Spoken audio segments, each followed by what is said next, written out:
So I don't know where the last 25 years have gone, but over that time we've helped hundreds of business owners buy and sell businesses. And along the way we've learned some things, and one of the things is, when is the right time to sell a business? And there's no real right or wrong in this, there's only the right time for you as a business owner.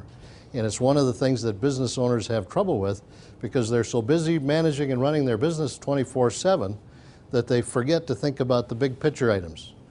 As Bob indicated, in my career, the one thing that happens over and over and over again is I meet business owners that come to me and they've got a symptom. They've got some kind of problem in their business. And the problem might be HR. More often than ever, they come in and they say, I'm sick and tired of these HR problems. I just lost my best salesman. This happened, that happened. I'm sick and tired of it. Let me out. So I talk to them for a while and ask them where they are, how many years you've been in business, how old are you, how many more years you want to be in business, what do you want to do in retirement, how much money do you need in retirement to successfully meet that goal, and then let's take a look at your business and see what it's worth. And about fully 50% of the time when I meet business owners that think they're ready to sell, they really aren't. One of the most important issues that most business owners don't deal with is emergency planning. When I get a group of business owners, I ask them, what do you think of when you think of emergency planning? And they all think of tornadoes, floods, those kind of things.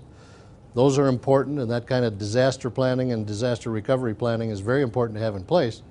But the other side of that issue is, what happens if a business owner who's very important to the business gets hit by the bus? What happens to that business? What happens to the customers? What happens to his family? What happens to that business as you move forward?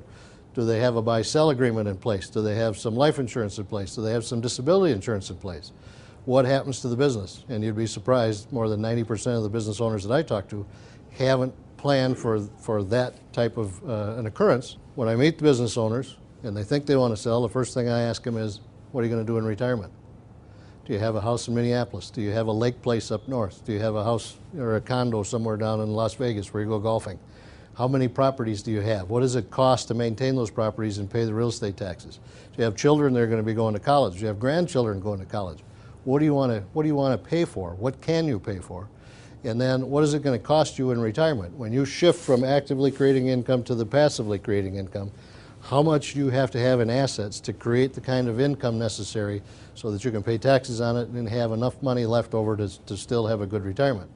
Retirement planning is the big issue, and it's the one that we talk about with everybody. When I go down and I teach the MBA classes, usually the first question I ask is, what is retirement age? And the answer invariably is 65. We have that planted in our brain, 65, I'm going to retire.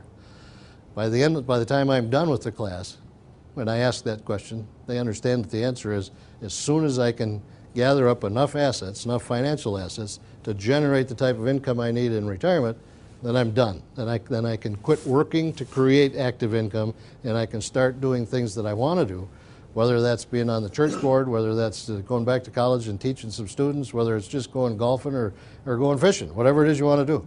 There's no right or wrong in retirement. It's going to be different for all of us. How much is enough? What is your business worth? When do you pull the trigger? And when you do, all of a sudden, you're going to have the biggest liquidity event in your life. If you don't handle that correctly and carefully and conservatively, you can get in a lot of trouble, and then what's going to happen? Do you think a business owner who's called all the shots for 30 years, sells it, has a liquidity event, things go bad, do you think that's a pretty good employee? I don't think so.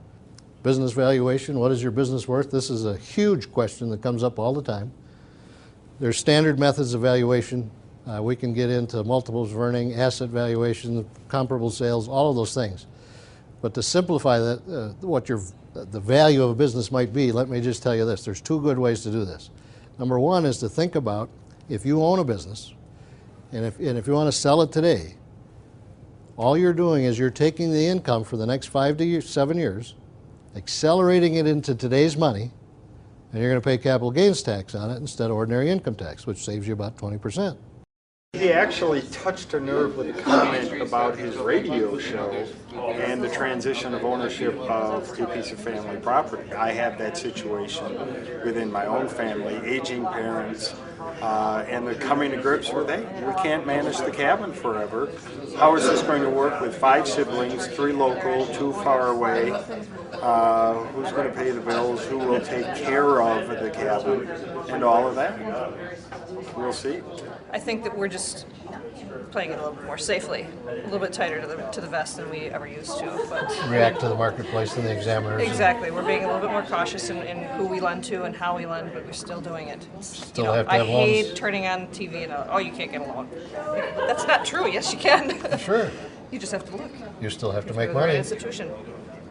Well, good. I I'm glad you appreciate came it. I today. did. I really enjoyed it. Thank you very much. Thank you. You look very good.